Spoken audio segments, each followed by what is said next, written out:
Welcome back to Unconcluded. This is Sidebar. I'm Sean Gert. And I'm Scott Jameson. Last episode, we considered a social media post that was interesting, to say the least. A post in which a man made a bizarre string of admissions, which included an apology to Jennifer's parents. You heard from the guy who sent it to us in the first place, and after that episode aired, we had a chance to speak with him again. So to start today's sidebar, we just want to fill you in with the additional information we were able to get from him and share that conversation with you. Also, a side note, the clip does include some explicit language. Just wanted to make you aware.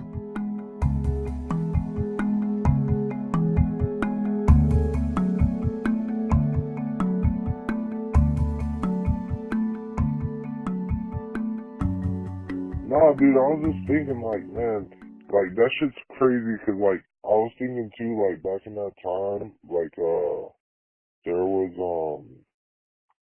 he was into, escorting and shit, right? Girls escorting. Really? Yeah, he was into that really big. And now I'm thinking of it, there was a couple girls that he had that I know of that were around him at that time. That me and my wife were talking about it, and I mean, it's just weird how he said that. You know what I'm saying? I was just thinking about maybe he is just coming up with a confession. You know, bro, that dude is crazy, bro. Was crazy. This dude is real deal. He was young at the time, but he was crazy. Someone older than him I think, he was hanging around, an older crowd, a group of people, you know? And that were, his cousins or whatever, you know? Because I knew he hung out with a lot of, gang members and stuff, on Oak Ridge and, Texas Avenue and stuff like that. So, I don't know, man. It's just... And then, where they found a car and stuff like that, and then, all of a sudden he said that, I don't know, bro. I hung out with him a couple times. Hung out with him, you know what I'm saying? No, I don't know. I know he used to stay in, what was the fucking name of the apartments? Vista something, Point Vista or some shit like that. Okay. And that was right over there by Huntington on the Green, right by Huntington on the Green. And actually, I think he lived down Holden, right there by Huntington on the Green too. But when I was talking to the investigator and stuff, she was kind of surprised, you know, how he said it, you know. And I think she's on a lead to, I kind of think that she's on the lead to send to go get him, bring him back for questioning, because, I kind of do think that he had a part to do it in that, you know? Now that I've been thinking with my wife. Cause I've known him personally, you know? I've known him personally, and it was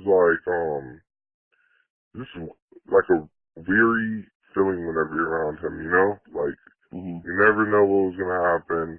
He always was into, drugs and, it was just a big, I don't even know how to really say it. It was Just so you're following along, at this point, he's circled back to what he was talking about earlier, and this individual's possible actions within a human trafficking type scenario.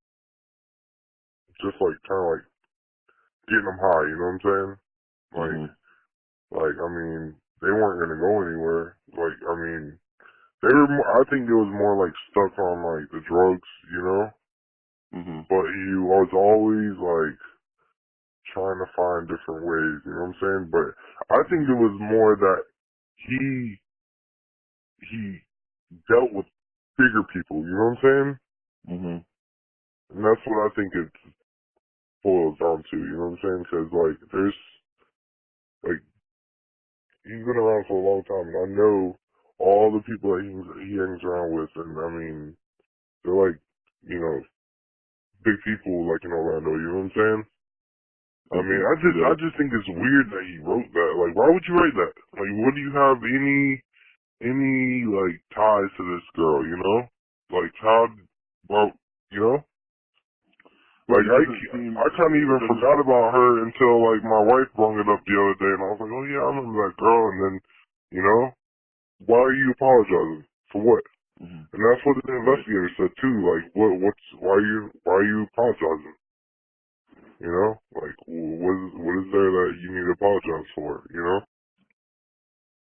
The last time she talked to me, she, like, asked me a bunch of questions, you know? She knew my wife from the school that, she was the officer at the school that my wife went to.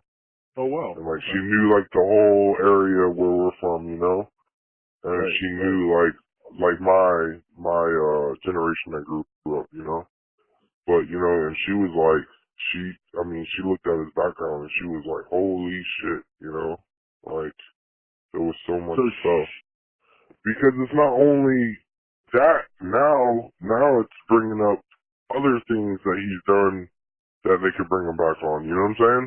Like the shooting of my friend that we didn't know that was him, but now, I mean, I knew it was him, but I didn't know his name, you know? And that's what we had some people ask about that. They say you knew him, didn't know his name, and they're wondering why the police didn't, you know, like get a yearbook from your school and have you, you know, identify his face or something like that. Can you? The investigators weren't even like trying like that, you know what I'm saying? They were just like, they thought it was more like gang related, you know, they were just like, you know, and then when my friend got shot and stuff, like I drove him to the hospital, like, you know what I'm saying? We went back to the house and then we passed the Sunoco while they were taping it up, and we went to the, you know what I'm saying, hospital. But then she was talking about there was a light-skinned dude. All right, so when my friend got shot, he was hanging out with a Spanish dude with kind of longer hair. So that's what I told her too. That was like one of his best friends. And that guy, like, he has, like, she looked up his record, like it's one of the people I grew up with, and that was like his best friend. And she looked up his record, and he had, like, so much, like, attempted murder charges that were dropped, you know, like, all kind of stuff. Your friend, the one that was shot? No. All right, so when my friend got shot, there was a Spanish guy that was with when he shot my friend, named, and kind of had, like, you know, like, thing going on back in the day, too, you know? It was kind of like the afro, but like pulled back. And that was like, he was with that day, you know what I'm saying? That he shot my friend. But so like, you know, it was this, you know, just a bunch of stuff. But I mean, it all boils down to he wrote her name in the comment and then deleted it. Why'd you delete the comment? You know what I'm saying? Right. How long do you think it was up? It was only up for like not even a day. It was like quick, bam, and then deleted. Like I was talking to the detective. Alright, so he got deported, right? And then like if you look at his pictures and stuff on like, you know, he's in like the area that he's in is like real bad, you know, like he's probably not doing so good. Right. You know, and he's probably just trying to get right, you know what I'm saying? And that's what the detective was telling me. That's what she thinks.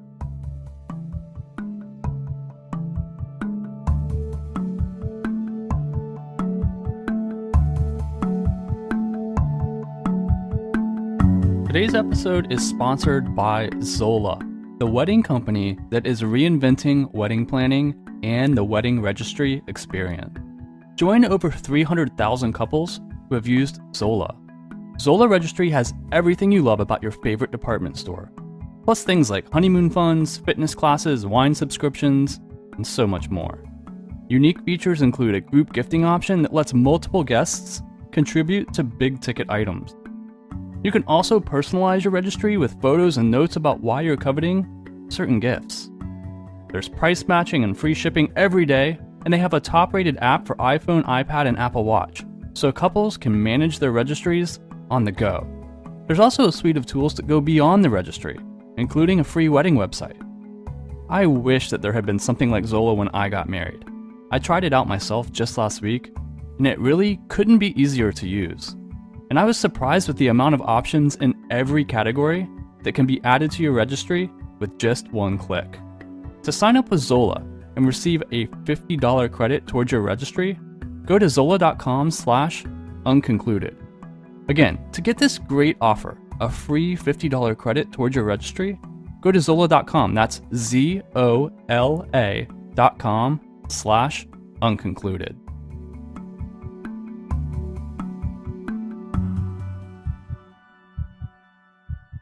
Okay, now we'll move on to our emails and social media posts. Deanna sent us an email and asks if we could go into more detail on why the post could be interpreted as a confession, besides the apology language. Was there specifics mentioned? Location, time, reference to the fact that she was reported missing, anything of that nature? The apology language is all that really ties Jennifer Kesse by name to this post specifically. But you have to understand the context of the entire post is alarming as well. I'll paraphrase the post to the best of my ability because it's hard to make sense of, as there's a lot of slang and misspelled words and apparently multiple languages involved. But it starts saying something along the lines of being in a prison or at a prison in the country that he was deported to. And then he goes on to talk about molesting his sister and his little cousin, mentions several names, and he uses first names only, and tells them sorry, and then he mentions at least 2 or 3 other names at the end, one of which is Jennifer Kesse. He uses first and last names here. It then includes the date of October 31st and an address at the end. Now, we realize that we have not released this address, the individual's name, or other names in the post, the country that he was deported to, or any of that stuff. Simply put, if there is an investigation of any sort with law enforcement here, we don't want to jeopardize that in any way. So, at some point down the road, maybe the information can be shared, but of course, we need to allow them the space to continue their investigation. Sean, Tanisha has a question on Facebook, and a few people have asked when exactly the post on Facebook was made. We don't have the exact date because the screenshot that we have was taken soon enough that on Facebook it shows that it was posted 3 hours ago. So it would have been 3 hours prior from when the screenshot was taken, but we don't have the exact date on the screenshot. Based on the information from the person who sent us the screenshot, our best estimate that it was probably posted sometime in October. Tanisha also would like to know if we believe that this individual could possibly be tied to the episode where the lady sees the 2 men behind her house flash the headlights of a car into the woods. There was 2 men. And Sean, do you think there's any correlation possibly between the two? The house and the apartment complex where this individual lived were pretty close together. Right, well, if we're talking about if it could be tied to Oak Ridge Church, in light of our most recent conversations with him, I think it's possible. And what we can say for sure is that we're talking about the same general area of town. So by location, it's certainly possible. Now, whether or not all of the rest of it fits into play, that we just don't know. We had a lot of feedback, especially on social media, about the latent fingerprint that was found in Jennifer's car and the fact that this individual had a criminal record and would have had fingerprints taken. Sean, does this mean that he's not the POI? Can we rule him out as being the POI? Yeah, it would seem that based on the information that we do have, this individual being the POI is probably unlikely. This person's body style does not really match up with that of the POI. This person has a darker complexion than it appeared that the POI had. So I think that we can probably say that it's unlikely that this person was the person of interest. However, I don't think we can rule it out just because of how poor the POI video is to start with.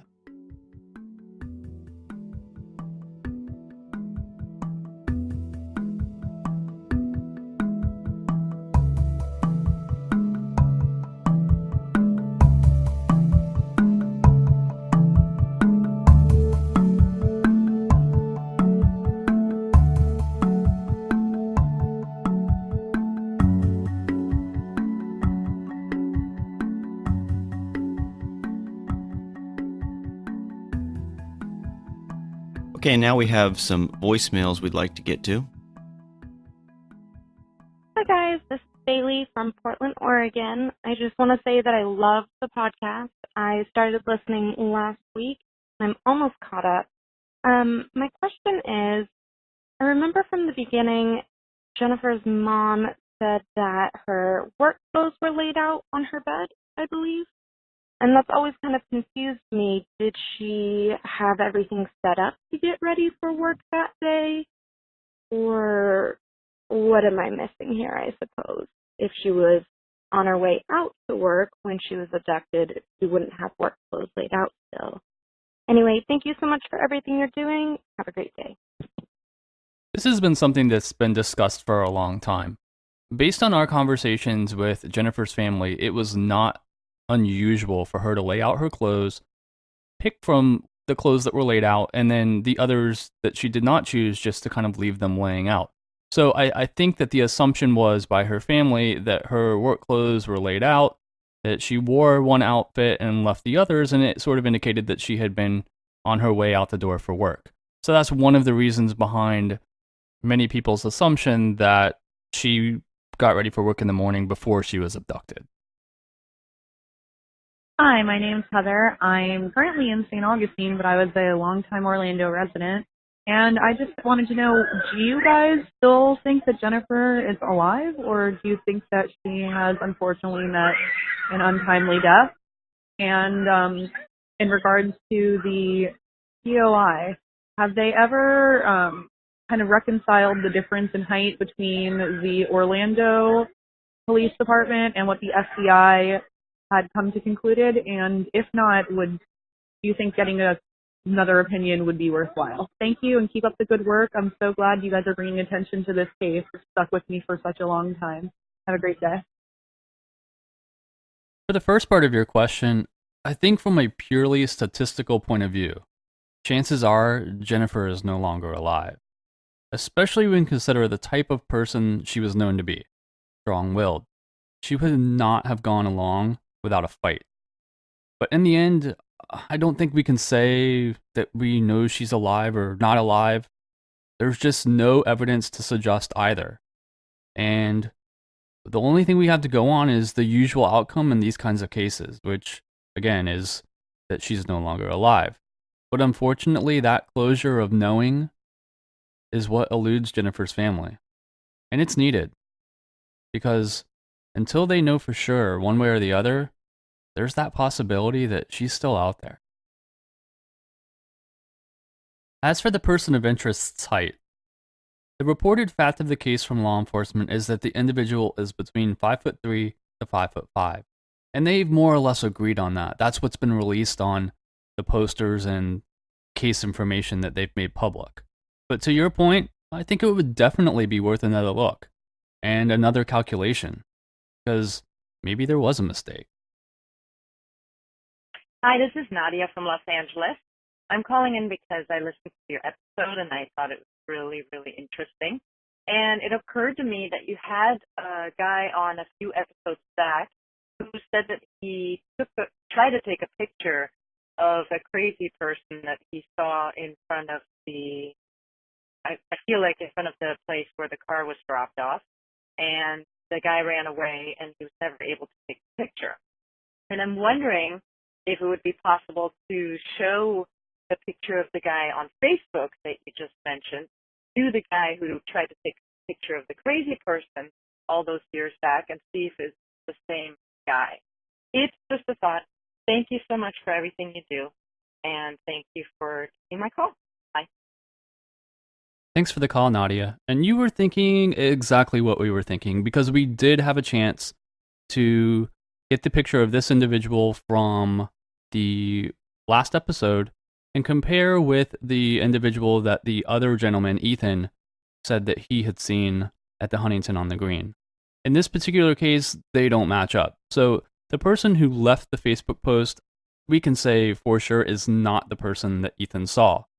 But that said, today you heard that there may be another individual who is known to be hanging around with the Facebook post person fairly regularly, who may fit the description a little bit better. So we're working on tracking down a photo of that person who we can compare with Ethan and see if we can get anywhere on that end. So good idea, and we will make sure that we continue looking into that angle just to see if there's any puzzle pieces that can be connected. Hello, Unconcluded. Joey from Fort Worth, Texas here. I was calling in more or less just to give my opinion on the most recent, screenshot of the. I don't want to call it a confession because it's going too far, but the screenshot of the Facebook post of the unknown, unnamed individual. I absolutely think that it's something that cannot be dismissed because of clusters. In other words, whenever you're looking at something that's related, you look at, a handful of things. You have a person who somewhat fits the profile, has a criminal history, you didn't go into in depth as far as what his history and other was than his friend, which was more or less hearsay. So we don't have a finite definition of history other than this guy was a loose cannon. But you do have at least some sort of profile on him, loose cannon. You have him in the place roughly at the same time frame as her, and you have a mention of him on a random Facebook post 11 years later. I don't think it can be dismissed, but at the same time, you can't, especially without a name. What are you supposed to do with that? I mean, it feels like it's another dead end. In other words, it's just kind of something to put in your back pocket to reference later on in case you find something else halfway related to it. I would definitely look into what is this guy's real name? Who is he? What's his background now? Is he in prison now? Has he been deported and he's left the country? And if so, where? Is he in jail overseas? Is there any way to contact this guy by some stretch of the imagination if he has some sort of confession about the situation? Anyway, that's my 2 cents. Don't dismiss it, but there's not much that you can go on without a name or otherwise. So, there you go. That's all I got. Thanks for listening. I find the podcast super interesting, and I hope you guys keep up the search. Thanks. Joey, you bring up a lot of the things that Scott and I discussed when we first got this information, and much of the same reason that we thought that this was something that we couldn't just dismiss. But I do want to clarify a couple things. First of all, we do know some of the information that you mentioned. We just haven't been able to share it on the podcast. We know the individual's name. We know where he was deported to.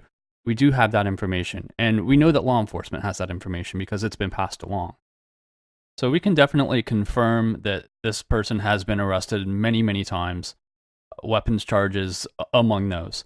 We also have done some due diligence, and we are able to confirm that the individual that sent us the post, as well as the person who wrote the post, did have interactions or did have connections in high school and that sort of thing. So a lot of this stuff we can independently confirm as far as some of the details.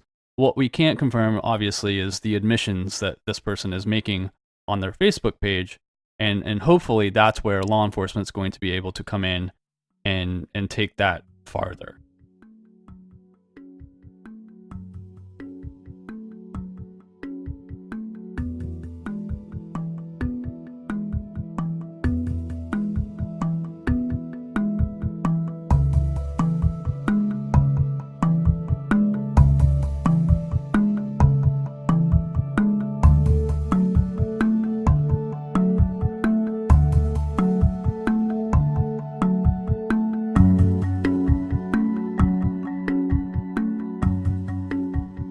We're going to leave you there today.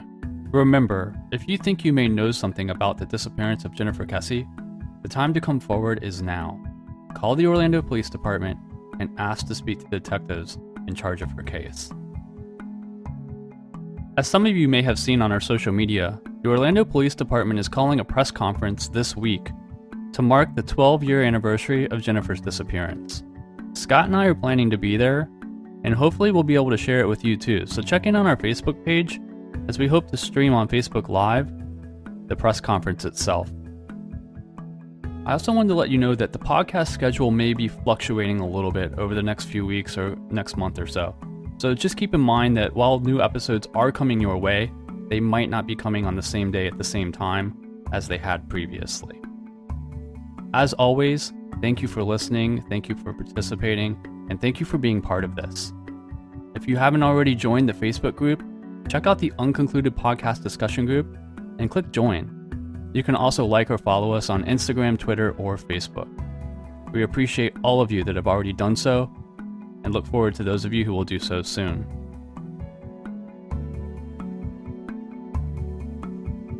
We'll see you next time.